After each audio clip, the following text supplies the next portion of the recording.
Hey, what's going on, everybody? Jake here, and welcome back. This is video number 9 out of a series of 19 where we're talking about the top 19 things they don't teach you in real estate school. So thanks for joining us again. And today's topic is pretty awesome. Not that the others are not awesome, but it's very near and dear to me as a real estate coach to be talking about this one. And frankly, it's just treating your business like a business, which means tracking your numbers. It's tracking your numbers.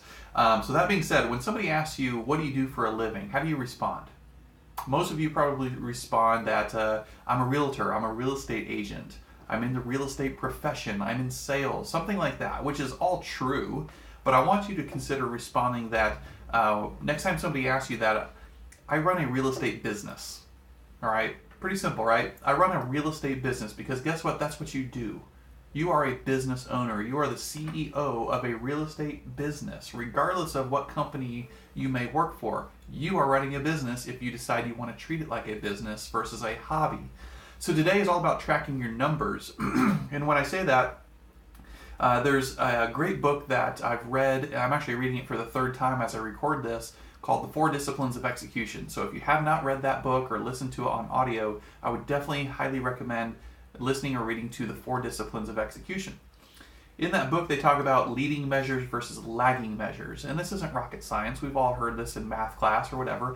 But leading measures are things that are predictable and influenceable.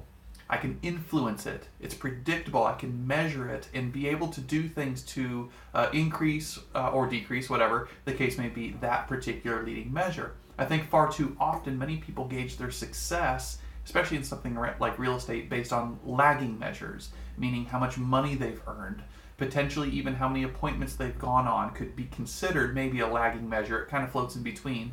But a lot of people, to be frank, just judge each month, each day, each week based on, did I make any money? Well, guess what? That's a lagging measure. There's leading indicators, leading measures going up to that point that your focus needs to be on, especially if you're launching a real estate business. Some of those are, how many contacts am I making every day? Which is brand new real estate conversations with people. How many follow-ups am I doing?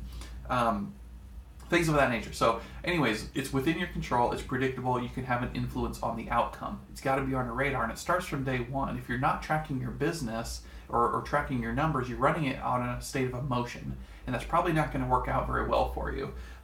Some examples aside from that of contacts made, it's appointments set, appointments held.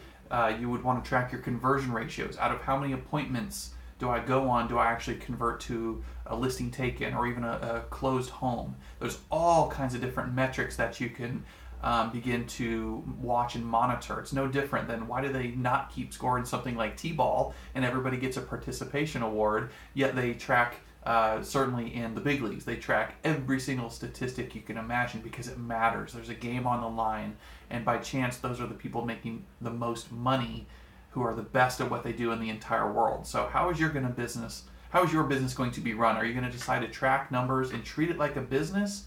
Or are you just going to coast through and use hope and things like that as your strategy, which is not a wise one. So what this does for you ultimately is it allows you to see trends and get in the head of things before they happen.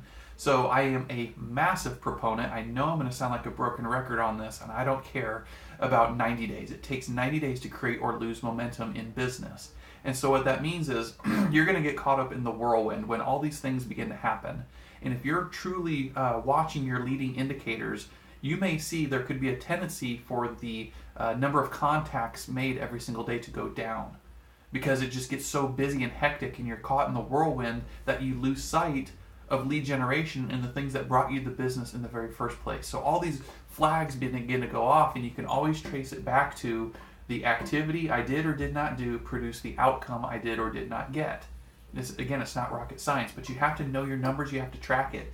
As a coach, I can tell you, I might analyze, let's say you have a listing appointment goal as one of your leading measures to go on every single month. And let's say month after month, you're nailing the goal. You're going on those 4 listing appointments, yet you're still not producing. So it's somewhere in there's a conversion rate gap. That, as a coach, I can coach to. I can say, look, you're doing the activities, but you're not getting the results. So maybe it's a scripting issue. Maybe it's a presentation thing. Maybe you're just not going for the close. perhaps you're not doing a good job up front pre-qualifying them and knowing their motivation, whether they were serious or not. So there's all kinds of things that you can diagnose, but I first have to be able to prescribe what the issue is. And I can tell you, if you're not tracking things, there's no way you can duplicate or be able to go back and say, there it was, there's the thing that went wrong, and I can adjust the sales accordingly. So anyways, work on your business, not always in it. Keep your head up. It gets crazy. I know it does. You might be in a whirlwind right now where you're just putting out fires right and left. But the leading indicators is what's going to prevent you from having a real estate roller coaster, and it starts from day one or right now as you watch this video. Begin tracking your numbers. And if not me, any coach or somebody you need to reach out to can tell you what key categories you want to start tracking right now. So at any rate, you don't have to be a scientist, you don't have to be a CPA or a business tycoon. This is not complicated. You just need to know the metrics to watch that are the leading indicators through your daily habits, which will tie into the end result. Do not judge your day based on lagging measures only. Lagging measures are what count at the end of the day. I get that. You gotta put food on the table. But you have to first concern yourself with what are the things I can control, that I can influence, and break down to a granular level and do something every single day to work towards. So without that, you're just kind of in the wind, right? You're using hope as a strategy. So anyways, thanks for watching, guys. Again, it's Jake Dixon, video number 9 out of a series of 19 discussing the top 19 things they don't teach you in real estate school. Thanks again. Check you later.